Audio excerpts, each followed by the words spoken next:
Hi folks, John Dunn here, RPG freelancer, publisher behind Melia. I'm up here at Immortals Inc. with Mikey. What is going on, everybody? What is going on, John? Happy to be here, I suppose. Always happy. So I thought we'd talk a little bit about the works of the Professor tonight. The Professor? The Professor. Are we talking about one person here? We are talking about one person here. The Professor. The Professor. Any other pseudonyms? I think you might know him as Professor Tolkien. Tolkien. Yes. Rings a bell. It should. A light bell, like a... So have you read The Hobbit or Lord of the Rings? No, but I briefly analyzed the movies. Yeah. Give yourself a big, deep sigh to that one. Yeah. Yep. Your family has failed you, Mikey. Moment of silence. I just want to point that out. Your family has failed you. Yep. I wanted to talk about The One Ring tonight. And in particular, we've got our copy of The One Ring, the second edition from Free League Games. This came out pretty recently. It was funded by Kickstarter in February of 2021, but now it's available in print and PDF and has various ancillary materials.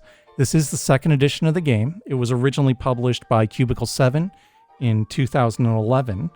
And the team behind that, the lead designer and writer, were Francesco Nepitello and Marco Maggi, and they were the lead on both the original edition and on this iteration.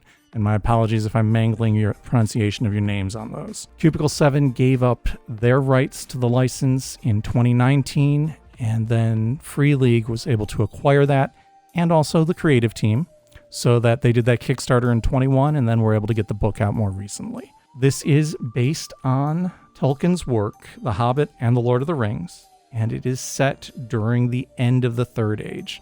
So it can be used really for any time between those books, between the start of The Hobbit and the end of Return of the King, but it's really more focused on the latter part of that.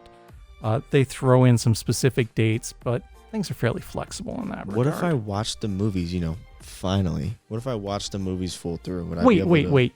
You haven't completely watched the movies? No, I told you, briefly analyzed. I thought that meant you had watched it and written a paper on it. Briefly analyzed, in my opinion, just all right, means, leave. Yeah. You're done? Yeah, I would, You're done. But I'm glued here. I can't go anywhere. You're stuck with me for the next however many minutes of this video. Yeah. Will I be safe, though? Will I be safe to watch the movies and understand what's going on in this? Or do I have to read the book? I mean, you should read the book. Okay. Regardless of whether you're going to play the game or read the game or have anything to do with the game, as a human being, you should read these books. I played Shadow of Mordor. That's great. But as a human being, you should read these books. I need to check that off the human being list. Yeah, you really do. It's like one of the key missing components, obviously. You look heartbroken. You're a little pale. You're a little pale right now. I have not been this deeply disappointed in you, Mikey, as long as we've known each other. He's a little pale. Yeah. All right, just keep going. I don't want to disappoint you further. All right. So don't ask me if I like hamburgers either. Is very heavily themed to reflect the setting that it talks about, right? So from what stats are focused on to what skills characters have to how gameplay works, it's all very focused on reflecting the world of Middle-earth. And the era, the Third Age, is also a part of that. Characters don't just go on adventures. There are two phases to the game. There's the adventuring phase, and then there's the fellowship phase. During the adventuring phase, that's when your characters are going off and exploring the world. And in the fellowship phase, that's when they're not, when they're between adventures and they're developing. And that can be they're developing their interactions with one another. It can be they're developing their lineage, or it can be they're learning more. Adventure is explicitly broken down into combat, councils, and journeys. And fellowship, again, time between adventures when characters are doing research, they're healing, they're embracing creative endeavors, they're raising their heirs, and also they're advancing. They're spending the rewards that they earned on their adventures. The game is intended to use special dice, so there is a set of 6-siders and 12-siders that have some funky iconography on them. There's a special symbol on the D6, and on the D12 there's a special symbol on the 11 and the 12. It's pretty easy to use traditional D6s and D12s to substitute for them, but that option is there. And again, they're themed. So if you pick up those dice, you're going to see the iconography that is built into the game world, stuff Tolkien drew upon and really literally drew when he was creating these works. It's a roll and add system. So you're going to use a number of dice based on your skill plus 1d12, roll them and add things up. Target numbers are based on your character's attributes. So that's kind of an interesting twist that your character actually, based on what they're strong at, it's easier for them to succeed in those particular fields where they're naturally capable. Kind of the currency of the game is hope. And that's kind of the luck point system as well. I feel like that's the currency in life.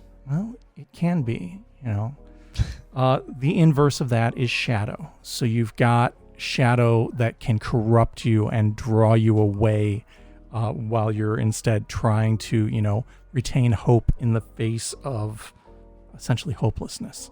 Characters have 3 critical attributes. Those are strength, heart, and wits. And then there are skills that are derived from each of those. Again, those attributes set your target numbers. Characters come from heroic cultures. So when you're creating a character, you're going to choose a heroic culture. Bardings, which are a human race. Dwarves, elves, hobbits, men of Bree, another human race. And Rangers of the North, a third human race. Cultures set your attributes and your skills. So basically where you're coming from is going to dictate that. There are some options. So you've got some different packages you can choose from, but it's not a matter of reassigning points. It's not a matter of rolling on a table. It's a matter of looking at where your character comes from and then making choices based on that. Once you've chosen your heroic culture and made your choices for that culture, then you can choose a calling. The calling options are captain, champion, messenger, scholar, treasure hunter, and warden. Callings pretty much improve your skills, give you a feature, and also set up a shadow path. So that is the dark calling that you might give into based on that. So how you would be most likely to become corrupted. Treasure hunters, where you at? Note that characters aren't necessarily going to be militaristic. They're not even necessarily people that want to go out and have adventures, as, Bilbo is a prime example. They're people who have been drawn into an adventure. Often they're drawn into an adventure by their patron, and there is a section on establishing your patron that's going to be associated with the company of your characters. So your group of characters form a company and are sponsored by a patron. The GM section that follows through that talks a lot about the game's different systems. It then also includes a selection of NPCs, kind of a bestiary. You've got your men, you've got your orcs, trolls, undead, and the various types of wolves. And there's a section of treasures that includes cursed items, and then a discussion about the Eye of Mordor and how it's influencing things and, being the presence of shadow in the world. After that, there is a section on setting information for those of us who have not read the books. That would be very useful in something like this, right, John? Haha. And it's really focused on Eriador, along with adventure hooks for Eriador. And Eriador is that whole main region to the west of the mountains where you've got the Men of Bree and you've got the Shire. And then there's an appendix that talks about some of the well-established patrons, including Gandalf, several landmarks that could be great hooks for adventures. And then it talks about nameless things, the shadow entities that dwell far away from civilization, the types of things that your adventurers might need to encounter and overcome as they tell their stories. The book is 240 pages. I think it's about $53, and it is kind of a mix. There is some spot color in it, but most of the book is this very well-themed kind of beige and black with red spot color. And, you've got some great end plates that provide maps as well. If you're interested in this, we do have the core and the starter set and probably one or two other things up here at Immortals Inc. If you are looking for other materials, by all accounts, it's intended to be backwards compatible with first edition stuff. So if you have adventures for first edition, those should work just fine with the second edition of the game. If it sounds interesting, stop in up here at Immortals and come check it out. ImmortalsInc.com. And man, I feel so good about Lord of the Rings now. I just might watch it. Oh. Till next time, folks. Good gaming. Later.